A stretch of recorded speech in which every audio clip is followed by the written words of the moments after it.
Greetings world. We are anonymous. Des endroits mystérieux que ni le temps ni la science n'ont réussi à expliquer. Les légendes qui entourent ces endroits ont donné naissance à de bonnes histoires à raconter et nous mettent au défi de trouver une explication rationnelle. Des scientifiques et des passionnés consacrent leur vie à tenter de trouver une explication à ces phénomènes. En 10e position de notre décompte, les anciennes cavernes qui ont le pouvoir mystérieux de rendre insensibles à la douleur tous ceux qui ont la foi. Ils admirent ceux qui se piquent avec des aiguilles et qui ne saignent pas.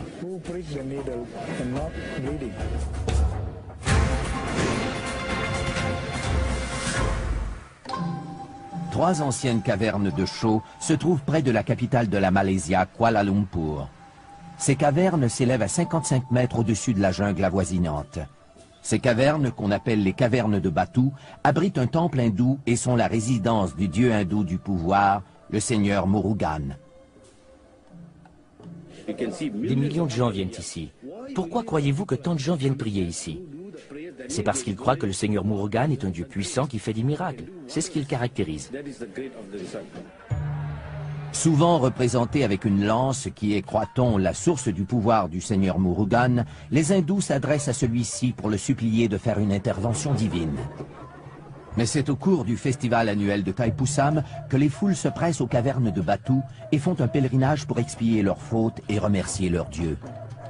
Pour expier leurs fautes, les fidèles choisissent souvent de commettre des actes d'automutilation en se servant d'une lance, le symbole du seigneur Murugan. Le seigneur Murugan dit que si nous sommes purs, nous pouvons nous transpercer ou même nous tirer une charge avec des crochets dans la peau.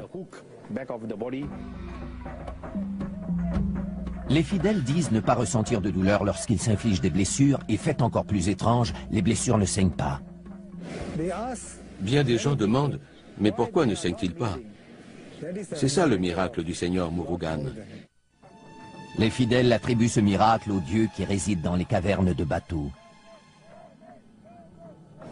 Lorsque vous leur demandez s'ils ressentent de la douleur, tous vous répondent que non, et que c'est grâce au seigneur Murugan. On pense que les croyants entrent en transe aussitôt qu'on les transperce et ils deviennent ainsi insensibles à la douleur. Le fakir Moussafar, expert en la matière, pratique depuis plus de 50 ans des rituels de perçage comme ceux que l'on voit à Thaipusam. Il croit que cette insensibilité à la douleur relève davantage du domaine de la psychologie que de celui des croyances religieuses. En fait, nous jouons et nous transformons le corps physique. Et chaque fois qu'on fait quelque chose comme ça, on a la possibilité de transcender et d'atteindre un autre état de conscience. Ceux qui participent à ces rituels doivent aussi se soumettre à l'épreuve du temps. Chaque sacrifice dure en moyenne 8 heures. Pour ces gens, les cavernes de Batu sont synonymes de force spirituelle. On voit que le dieu peut faire des miracles. Les cavernes de Batu, où ont lieu chaque année ces rituels étonnants, méritent la 10e position à notre palmarès. En 9e position, un groupe très ancien de mégalithes. Leur existence ne fait pas de doute, même si leur fonction demeure toujours un mystère. C'est un endroit spécial. Qui l'a bâti et pour quelle raison, nous ne le saurons jamais.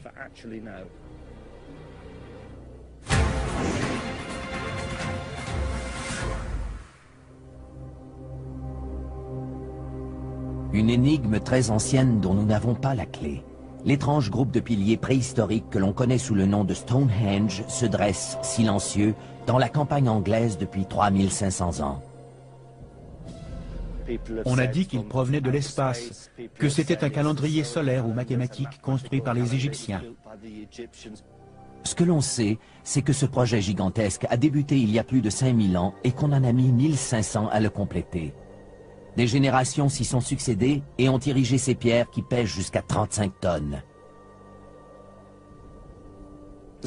Les pierres ont été transportées par l'homme. Les plus grosses proviennent de Marlborough Downs, qui se trouve à 30 km au nord. Les plus petites, connues sous le nom de pierres bleues, proviennent du pays de Galles occidentale, à plus de 320 km d'ici. On ignore quelles routes ont été empruntées et comment les pierres ont été transportées jusqu'ici. Nous n'avons pas d'informations.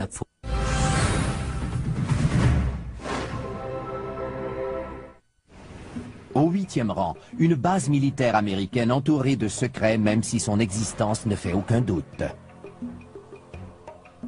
Avez-vous une idée du nombre de gardiens de sécurité là-bas? Pourquoi?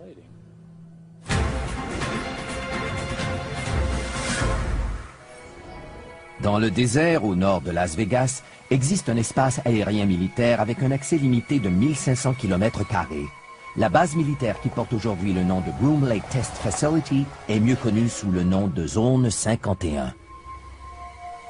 Tapi au fond de ces collines inhospitalières, l'endroit est si secret que les intrus sont avertis qu'ils risquent la mort s'ils pénètrent dans ces lieux. Malgré des mesures et des dispositifs de sécurité imposants, le gouvernement américain nie l'existence de ce lieu depuis 50 ans.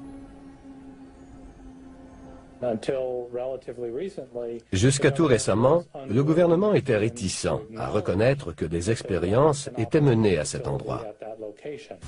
Steve Aftergood est analyste à la Fédération des scientifiques américains, une organisation qui se consacre à la diffusion d'informations confidentielles. Les Américains sont de nature rébarbative quant aux secrets qui entourent certaines choses. Pourquoi veulent-ils garder le secret? Ont-ils quelque chose à cacher?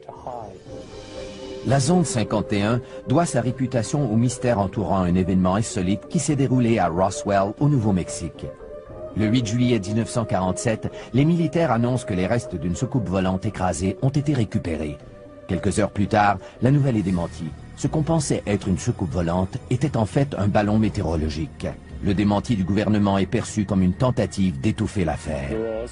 L'affaire Roswell, à cette époque, a fait beaucoup de bruit.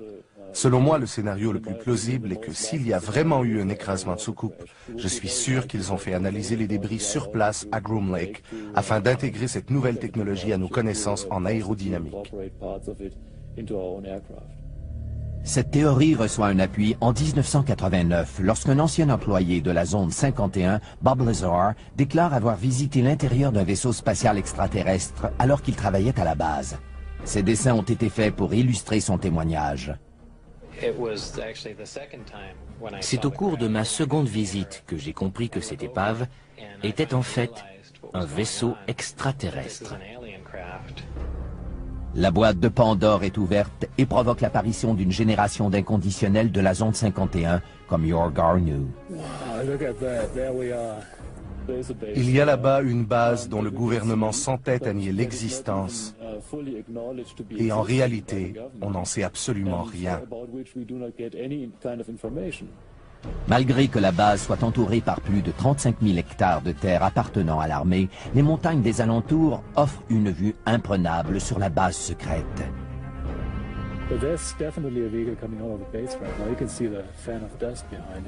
C'est de ce poste d'observation que Yor Garneau a repéré des choses qui lui font croire que cette base n'est pas une base militaire ordinaire.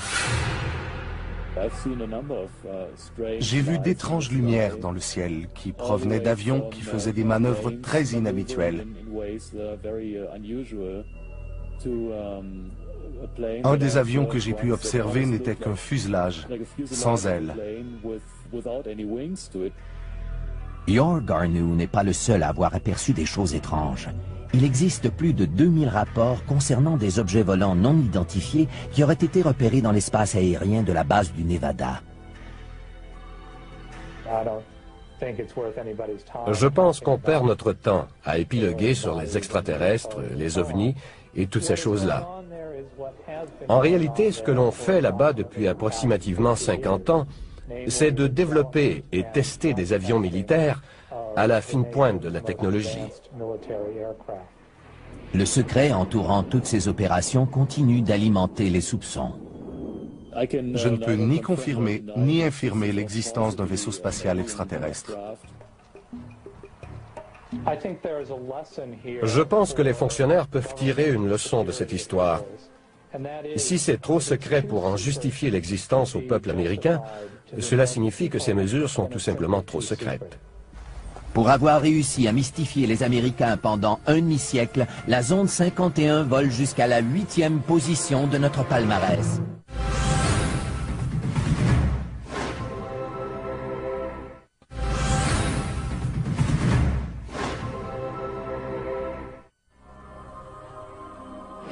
C'est surnaturel, cela dépasse l'entendement.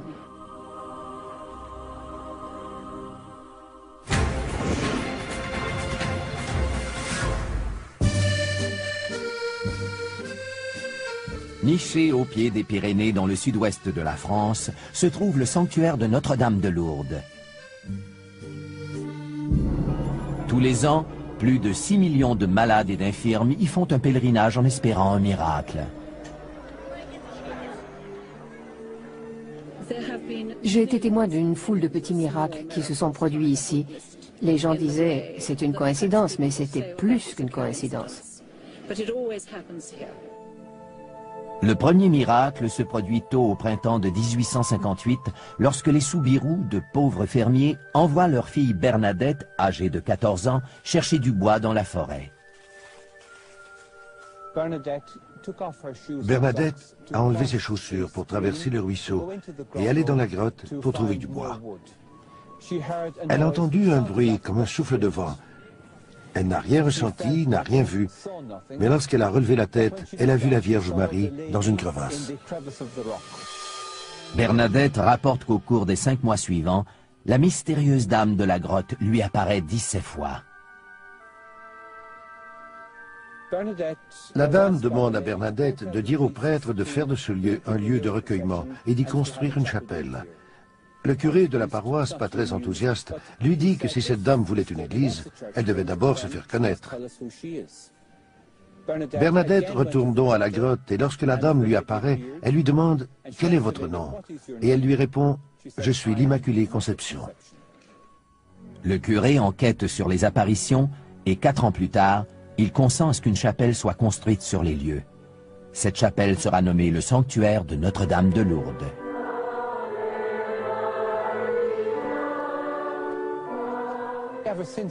Depuis, chaque année, les gens viennent ici en pèlerinage. Ils se disent attirés par la grotte et affirment que c'est Notre-Dame qui les appelle. Des milliers de fidèles atteints de maladies incurables se sont dit miraculeusement guéris, mais seul un petit pourcentage de ces cas est considéré comme de vrais miracles. Depuis que Lourdes existe, 6500 personnes ont déclaré avoir été miraculeusement guéries. Toutefois, 66 cas seulement ont été officiellement reconnus par le Bureau international de médecine comme des guérisons miraculeuses. On pense que ces guérisons sont attribuables à l'eau de source qui coule tout près. Les gens vont à la source et y boivent.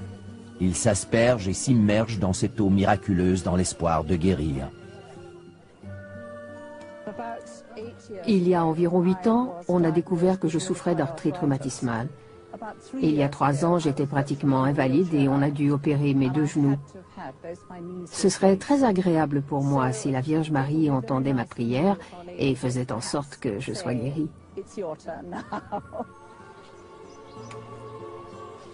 Nos prières ne sont pas toujours exaucées, mais cela arrive à quelques-uns d'entre nous et cela nous réconforte tous. Nous savons que Dieu entend nos prières. Des médecins croient que ces guérisons miraculeuses sont attribuables à l'effet placebo. Nous devons mettre un terme au mythe à propos de l'eau. L'eau n'est pas une cure. L'eau de Lourdes n'a pas de propriété miraculeuse. Cette eau a été analysée par les plus grands laboratoires du monde.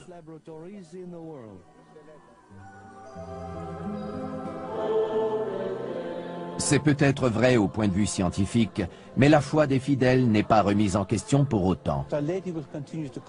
Notre-Dame continue à inciter les gens à venir ici en pèlerinage, à faire des processions. Je pense que les gens recherchent des expériences spirituelles. Et Lourdes est donc un endroit propice. Pour avoir su perpétuer la foi, le sanctuaire de Notre-Dame de Lourdes apparaît au 7e rang de notre palmarès. Notre prochaine destination est une ville où votre avenir est peut-être inscrit sur ses feuilles, vieilles de plus de 2000 ans. Les poils m'ont dressé sur le corps. Il y avait de l'électricité dans l'air.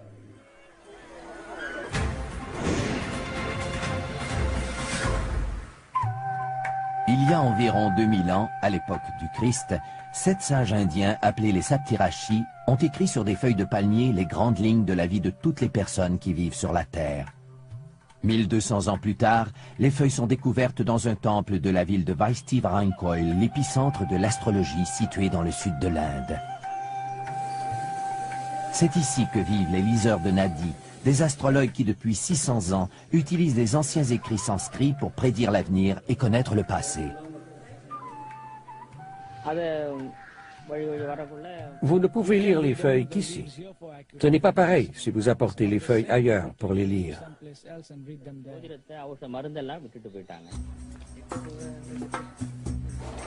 Chaque année, des milliers de gens se rendent dans la ville de Vaishti-Varankoil pour se faire lire la bonne aventure. Mais seuls quelques heureux élus verront leur souhait exaucé. C'est écrit dans les feuilles de Nadi que seulement les gens choisis pourront se faire lire l'avenir. Ces choses-là sont décidées par une volonté supérieure. Si vous êtes du nombre, vous le saurez.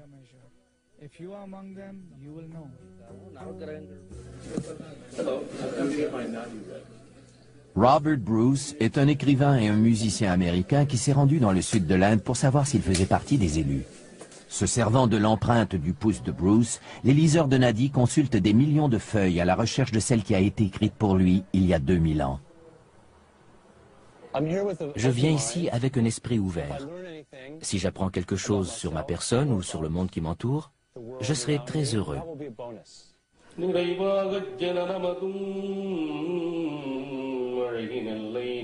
Les écrits sont traduits en poèmes et chantés comme ils l'ont toujours été depuis des centaines d'années.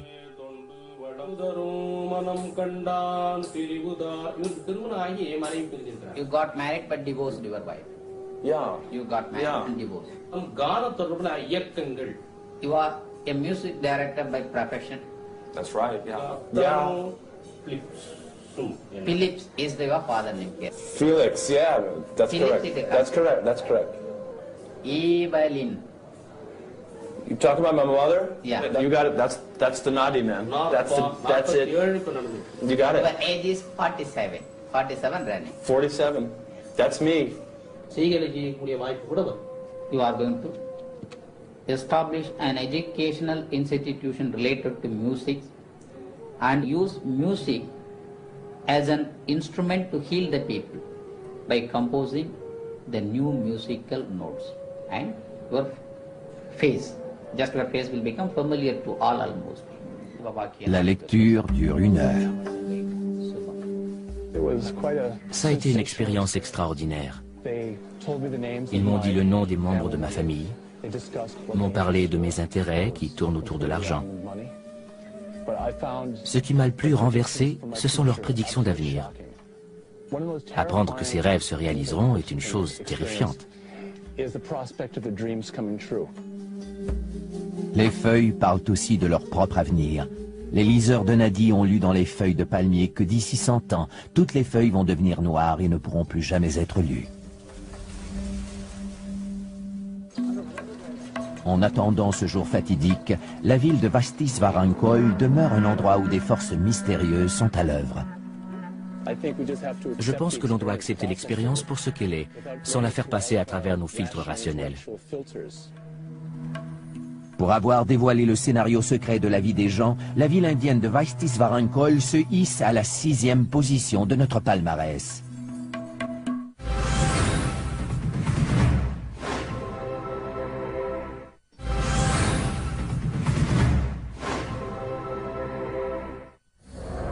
À la 5e position, une force inconnue entraîne ses victimes par le fond.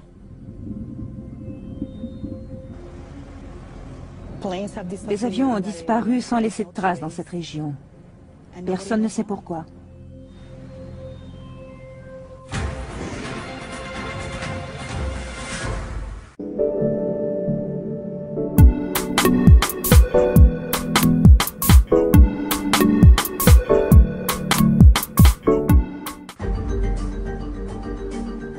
De la pointe des Bermudes jusqu'à l'île de Porto Rico, en longeant la côte de la Floride, le triangle des Bermudes occupe un espace d'environ 4 millions de kilomètres carrés de ciel et de mer. Depuis 50 ans, des escadrons entiers d'avions, un nombre incalculable de bateaux sont disparus dans cette zone, pour la plupart sans laisser de traces. Trop d'avions et d'embarcations ont disparu pour que ce soit une coïncidence. Au siècle dernier, il y en a eu 300. L'endroit, connu sous le nom de Triangle du Diable, attire la première fois l'attention du monde à l'hiver 1945, alors que l'escadron 19 disparaît corps et biens. Le vol 19 était un escadron de 5 bombardiers Avenger Torpedo. Ils se sont complètement perdus après que le commandant d'escadre ait signalé que la boussole fonctionnait mal. On ne les a plus jamais revus. Un avion de sauvetage a été dépêché sur les lieux et il a lui-même disparu avec ses 13 membres d'équipage. Malgré le nombre imposant d'opérations de sauvetage dans la région, 2000 par année, la garde côtière ne reconnaît pas officiellement le triangle des Bermudes comme une zone géographiquement dangereuse pour les avions et les bateaux.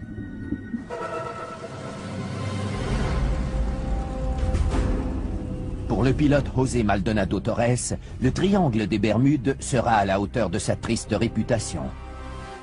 Le 28 juin 1980, José et son copilote quittent la République dominicaine et mettent le cap sur Porto Rico. Ils ont quitté la République dominicaine à 18h10 et tout allait bien jusqu'à ce qu'on reçoive un appel de détresse à 20h03.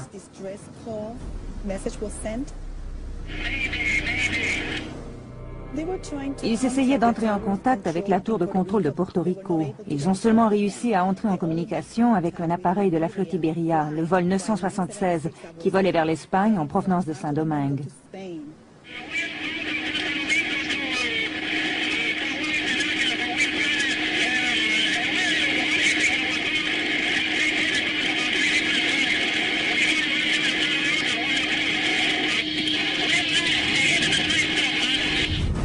Ce sont les derniers mots du pilote. Quelques minutes plus tard, l'avion disparaît sans laisser de traces. Malgré les recherches actives de la garde côtière et de la famille Torres, aucun corps ni débris d'avion ne sera jamais retrouvé. Le pilote Torres a eu le mérite de nous apprendre quelque chose sur ce qui a causé la disparition de son appareil. Le pilote nous indique qu'un objet semblait traquer son avion. Au fil des années, plusieurs hypothèses ont été émises. Les disparitions seraient dues à des ovnis, à des explosions de méthane dégagées par le plancher océanique, explosions qui peuvent déplacer assez d'eau pour couler un bateau, ou encore à des courants marins bizarres. Aucune théorie ne peut expliquer de façon satisfaisante le phénomène du triangle des Bermudes. Il y a trop de cas différents, il y a trop de scénarios différents. On ne peut pas trouver une réponse unique pour tous ces cas. Pour son appétit insatiable d'avions, de bateaux et d'embarcations de toutes sortes, le triangle des Bermudes accède au numéro 5 de notre palmarès. Notre prochaine destination, un réseau de tunnels remplis d'ossements humains qui, mis bout à bout, font 300 km. Les gens ont une curiosité morbide.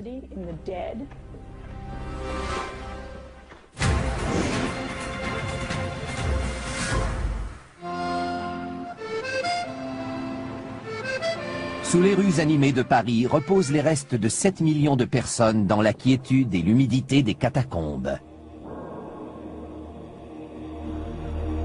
Une sépulture connue sous le nom de l'Empire de la Mort. Les catacombes sont un endroit sombre et souterrain où l'on retrouve les ossements de gens pauvres et anonymes. Les personnes ensevelies dans les catacombes étaient de petites gens sans grande identité ou importance sociale. Pendant 10 siècles, le cimetière parisien des Innocents abrite les dépouilles mortelles des 20 paroisses de Paris. Au XVIIIe siècle, le cimetière est devenu tellement encombré qu'une dénivellation de 2,5 mètres existe entre le terrain du cimetière et la rue. Pour des raisons sanitaires évidentes, on a dû procéder à un grand nettoyage de ce charnier qui bordait les halles de Paris. Un labyrinthe d'anciennes carrières de chaux existe sous la ville et au printemps de 1786, la ronde macabre des squelettes commence. Au début, ils se contentaient de jeter les ossements pêle-mêle dans ces énormes tunnels. Puis, au XIXe siècle, ils décident d'y aller avec plus de méthode. On ignore donc combien de squelettes ont été ainsi déplacés, et si de nouveaux ossements ou de nouveaux cadavres ont été ensevelis dans les catacombes. Dès le début, les gens montrent de l'engouement pour cette fosse commune. Les visites des catacombes ont commencé presque immédiatement après le transfert des ossements au début du XIXe siècle. Les gens ont une fascination morbide pour la mort. Ils aiment entrer dans les lieux sombres et souterrains, surtout parce qu'ils savent qu'ils pourront en ressortir. Aujourd'hui, la ville de Paris permet aux intéressés de visiter les premiers kilomètres de tunnels qui forment les catacombes. Le reste, près de 290 kilomètres, demeure inexploré et interdit. Pour sa part, le Parisien Ulrich Le Flour ne s'intéresse qu'à la portion interdite des catacombes. Depuis 16 ans, il s'affaire à explorer illégalement la portion défendue des catacombes et à faire des relevés cartographiques des lieux.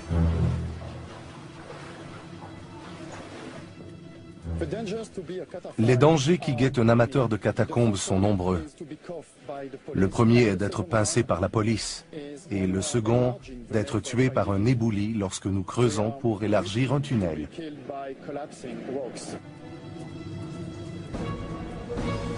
Mais jusqu'ici, l'attrait de l'inconnu se révèle plus fort que les risques encourus. Des amateurs de plus en plus nombreux, évalués à plus de 1000, estiment que leur devoir est d'explorer et de protéger les catacombes pour les générations futures. C'est notre but. En faisant ce que nous faisons, nous cherchons à nous assurer que ces lieux seront davantage protégés qu'ils ne le sont aujourd'hui. Dans les catacombes, il existe des endroits qui restent inexplorés, qui sont en dehors du circuit touristique. L'histoire nous a toujours confrontés à des mystères inhabituels et non résolus. Si des gens passent plus de temps dans les catacombes, ils peuvent trouver de nouvelles façons de réfléchir sur la relation des vivants avec la mort, au XIXe siècle et même de nos jours. En tant qu'extraordinaire sanctuaire de la mort, les catacombes se feraient un passage jusqu'à la 4e position de notre palmarès.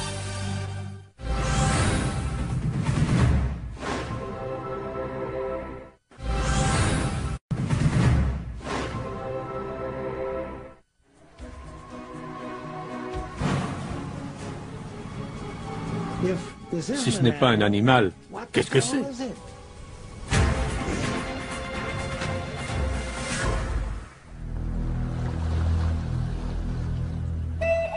Au cœur des montagnes d'Écosse, on retrouve un plan d'eau qui s'étend sur une distance de 38 km et qui recouvre une faille sismique d'une profondeur de 250 mètres. Ce plan d'eau s'appelle le Loch Ness. C'est l'endroit idéal où peuvent se cacher des créatures monstrueuses. Robert Rhines, un diplômé du MIT, a conçu le système radar de dépistage pour le missile Patriot. Plus tard, ses inventions dans le domaine des sonars ont été utilisées pour localiser le Titanic. Sa véritable passion en est une que la plupart des scientifiques considèrent comme farfelue, la chasse aux monstres du Loch Ness.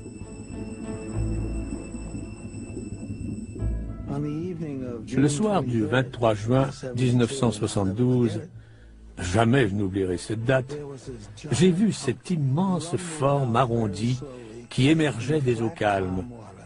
La bête avait la peau grise, tachetée de brun. Elle s'est rendue dans la baie, s'est retournée et a plongé. Si ce n'est pas un animal, qu'est-ce que c'est? Il y a 65 millions d'années, des reptiles géants comme le plésiosaure vivaient dans l'eau. Depuis, ces monstres marins ont disparu de la planète. Mais est-ce bien sûr? Il y a 17 000 ans, le Loch Ness était un immense cube de glace. Si les plésiosaures y habitent aujourd'hui, ils auraient dû contourner les icebergs pour y accéder. Et toutes les recherches scientifiques n'ont rien trouvé. Pas une seule carcasse, ni poils, ni os, rien. Quant aux photos, aucune ne fait l'unanimité. Dans les années 30, une première photo du monstre, affectueusement surnommé Nessie, fera le tour du monde avant qu'on s'aperçoive qu'il s'agissait d'un trucage. Dans les années qui suivent, un nombre record d'apparitions du monstre sera enregistré. À ce jour, les preuves les plus sérieuses proviennent de Robert Rines et de son équipe de chercheurs. Nos caméras automatiques sous-marines sont programmées pour prendre des photos à intervalles réguliers. Nous les avons installées dans la baie où nous avions aperçu la silhouette. Sur l'une d'entre elles, on a vu ce qui m'apparaît incontestable, soit le ventre d'un animal à long cou. On peut même percevoir le contour des yeux et de la bouche.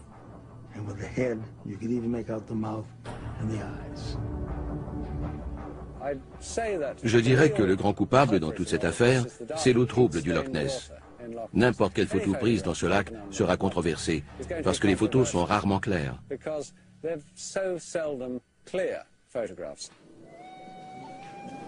Adrian Shine, un naturaliste de la région, sillonne ces eaux mystérieuses depuis presque aussi longtemps que Robert Rines. Il a trouvé une explication rationnelle à presque toutes les apparitions du monstre, qui se chiffrent aujourd'hui à plus de 1000.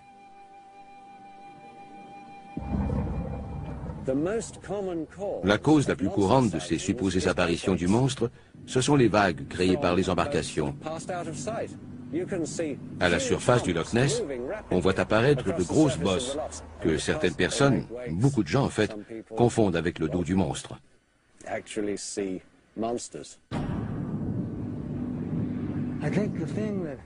Ce qui me pousse à rester dans la course, c'est que d'abord, je ne pense pas que je sois assez stupide pour mal juger ce que j'ai observé de mes propres yeux.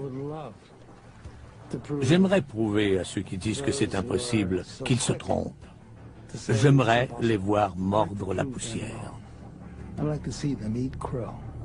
En tant que centre de la plus célèbre chasse aux monstres marins du monde, le Loch Ness émerge à la 3e position de notre palmarès. À la prochaine position, nous retrouvons les anciens dessins géants du désert péruvien qui, étrangement, ne sont visibles que du haut des airs. Nous ne saurons jamais pourquoi ils ont été dessinés, parce que les anciens qui savaient ne sont plus là pour nous le dire.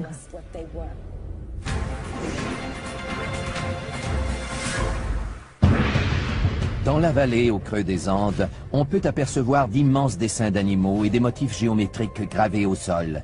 Ces dessins, longs de près de 2 km, ont été créés par le peuple Nazca il y a plus de 2000 ans.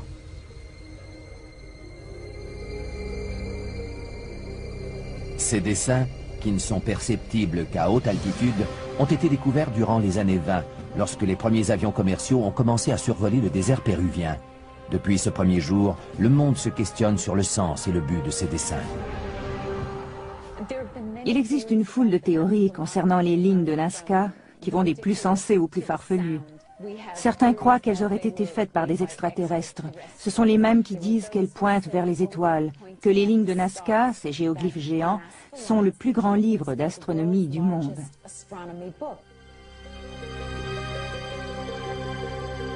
L'archéologue Helen Silverman se spécialise dans la poterie Nazca depuis plus de 30 ans et elle a découvert que les images d'animaux et d'humains peintes sur les poteries sont les mêmes qui ont été reproduites dans le désert. Ces dessins biomorphiques vont de l'araignée qui fait 45 mètres au condor qui atteint 135 mètres. Pourquoi les ont-ils fait aussi grands s'ils ne pouvaient jamais les voir en entier? Ils n'ont pas été faits par des extraterrestres. Ils n'ont pas été conçus pour être vus d'en haut, puisque nous savons que les Nazca ne volaient pas et n'avaient pas de montgolfière. La seule chose qui ne soit pas un mystère pour personne, c'est la façon dont ces biomorphes ont été faits.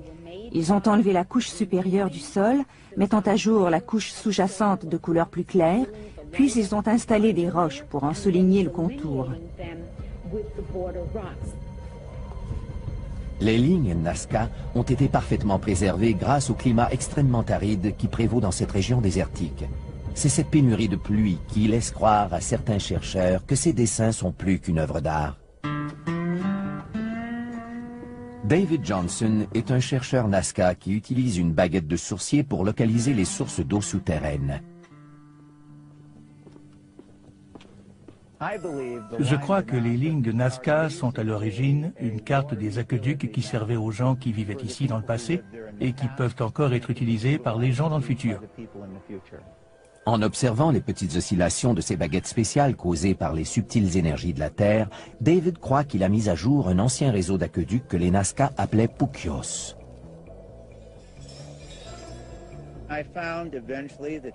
J'ai constaté que les trapézoïdes sont localisés exactement au-dessus de l'endroit où l'eau se concentre dans la couche aquifère.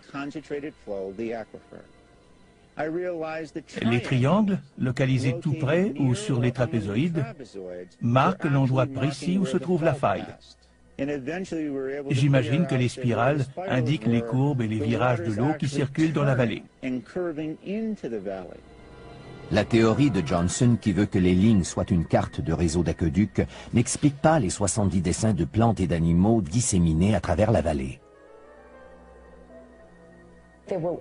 Les lignes de Nazca resteront toujours une énigme. Pourquoi cette échelle, cette dimension, toute cette magnificence? Et dans quel but précis ont-elles été tracées? Pour avoir converti le sol aride du désert en galerie d'art ancien, les lignes de Nazca sont à jamais gravées à la 2e position de notre palmarès.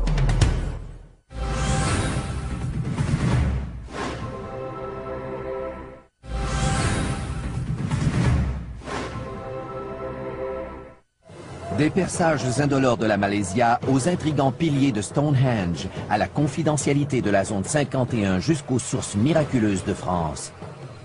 Nous avons vu les feuilles qui révèlent le futur, avons visité le lieu de perdition des voyageurs ainsi qu'un cimetière souterrain.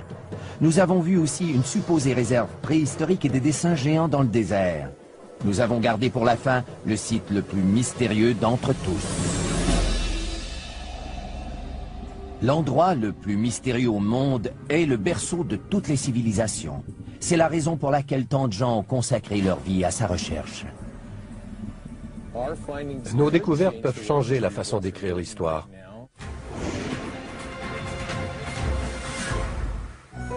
En l'an 350 avant Jésus-Christ, le philosophe Platon écrit sur ce monde utopique qu'il appelle l'Atlantide.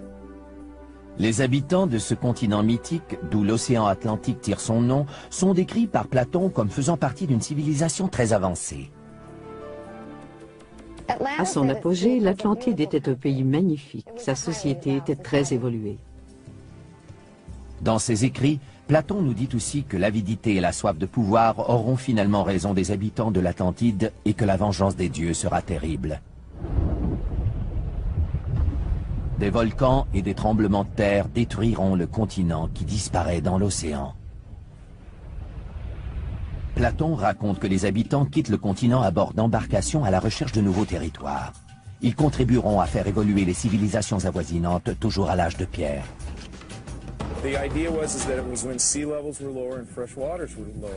Le célèbre archéologue marin Michael Fort accompagne ses étudiants dans le golfe du Mexique à la recherche d'artefacts pouvant confirmer la migration des habitants de l'Atlantide.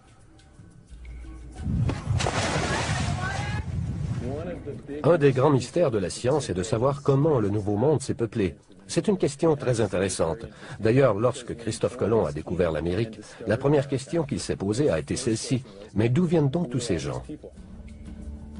10 000 ans avant Jésus-Christ, il y a eu une explosion démographique en Amérique. Cela correspond à l'époque où l'Atlantide a été engloutie. Il est donc logique de penser que ces gens se soient déplacés et qu'ils soient venus dans le sud-ouest des États-Unis, au Mexique, au Yucatan et dans les régions avoisinantes. Des preuves de l'existence de l'Atlantide seront trouvées dans les Caraïbes, prédit le grand médium Edgar Cayce dans les années 30. Il prédit qu'une partie du continent englouti émergera quelque part dans les Caraïbes dans les années 60. En 68 et 69, des pilotes d'avion rapportent avoir constaté par temps calme l'émergence de hauts fonds. L'eau et le sable leur donnent une apparence plutôt foncée, mais il est évident qu'il y a quelque chose à cet endroit. L'étrange formation rocheuse, connue sous le nom de route Bimini, serait, selon les inconditionnels de l'Atlantide, la route qui mène à l'ancien continent ou encore une portion d'un temple englouti. Les autres disent que les deux lignes à peu près parallèles sont l'œuvre de Mère Nature.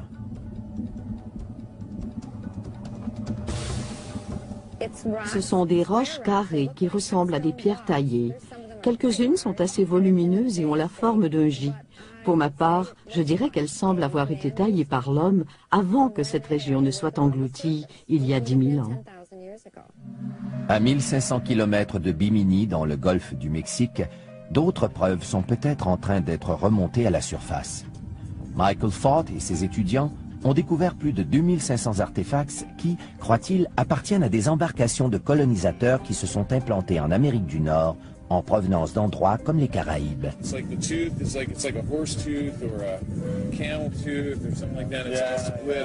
A-t-on trouvé des preuves de la migration des habitants de l'Atlantide, ou plutôt des renseignements précieux sur les Paléo-Indiens, les premiers habitants connus d'Amérique?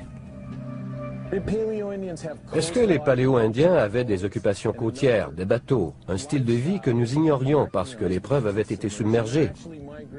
Ils sont peut-être venus sur le continent suite à une migration. C'est la grande question qu'il faut se poser et c'est une question à laquelle nous ne pouvons pas répondre maintenant.